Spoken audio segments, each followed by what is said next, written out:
Hey folks, so in this video, I just wanted to give you a way of figuring out your support and resistance areas. So in this example, we're going to use Google. And how am I going to lay out my chart? Well, I'm going to look at it from a 10-year, one-day perspective. So this essentially means that I'm looking over a 10-year time frame where every single candlestick represents one day. So we go ahead, we click on that. Now, what's the next thing we're going to do? Well, I like to set quarterly markings. So this is actually the opposite of horizontal lines. We're doing vertical lines right here. So where am I going to drop these? Well, I'm going to drop them every single quarter. And you can see right here that we have these earnings markers. So every single earnings is pretty much one quarter. So this essentially lets me look at how price action is acting quarter to quarter. So I personally like this type of view because it gives me a good perspective of how price action is just moving in general and just how people are interpreting earnings. So I'm pretty much doing this until we get to the pandemic crash right there. So this gives me a very good breakout of the time. Now, what are we going to do next? Well, we're going to set price level. So here we're doing the support and resistance. Now, this is how I'm going to determine this. I'm going to look at consolidation during a time where there was not as much volatility. Now, what is consolidation? Consolidation is essentially where we're just going sideways and nothing is actually happening. Then all of a sudden, we see a massive move. So this right here is consolidation.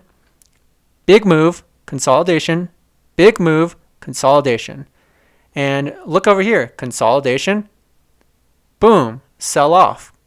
And then rally, consolidation, boom, rally, and then sell off. Consolidation, rally, sell off. So you see these kind of patterns. So what is going on right here is called distribution because people are essentially using this sideways chop to sell off their shares.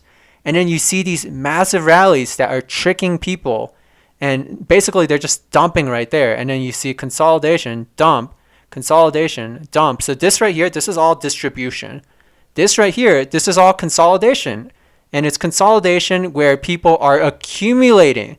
So this is accumulation. So accumulation, rip, accumulation, rip, accumulation, rip. Distribution, sell, distribution, sell. So that's what's going on here. Now, we're going to go ahead and set price levels. So around these levels are where we're going to set these price levels. So right here, I'm catching the bottom of that consolidation. Boom, boom. And then catching this right here as well. And then that right there. And there's a good reason why I do this during a time where it's not as volatile. So when we were going up in 2020, there wasn't as much volatility here. The VIX was pretty low. So, it's a lot easier to figure out where these distributions or consolidation and accumulation is happening. Whereas over here, these ranges are much, much wider. It's a little bit harder to read. Also note that we were just climbing this wall of worry. There is virtually not that much support because if I just scroll over and I look over here, there's really no price action. So we're in price discovery every single time we're ripping here because, there's nothing above this pandemic crash. So this entire time that we were above the pre-pandemic crash, we're in price discovery. So obviously we're climbing this wall of worry where we don't really know where resistance is. We're just constantly creating new highs, new highs, new highs. And we're not really building out solid support. So as you guys can see, when we're tanking, we're just thinking, oh, where is support going to be? Where is support going to be? The only reference that we have are these prior areas of consolidation. So that's very important to note. So just analyze this for a second right here. We saw consolidation right here. This turned out to be accumulation.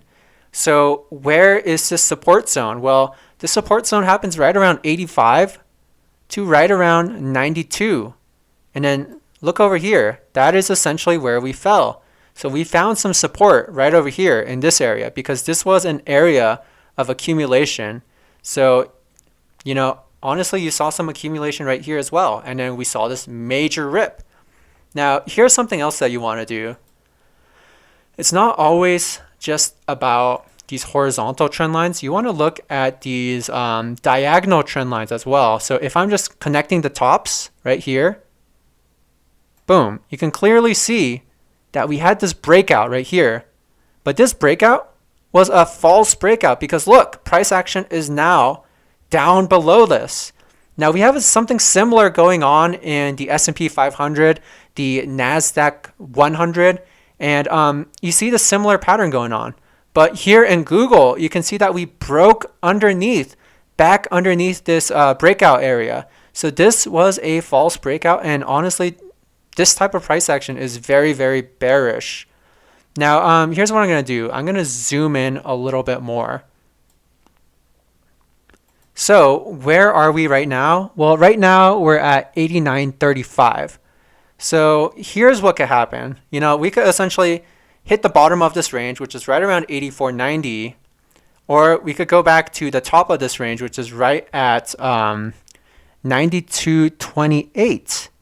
So what happens if we get back above this? Well, essentially, we trade in the next range, which is right around that 92.34 to 96.62. So this is pretty much how this works out. You essentially just trade in these ranges.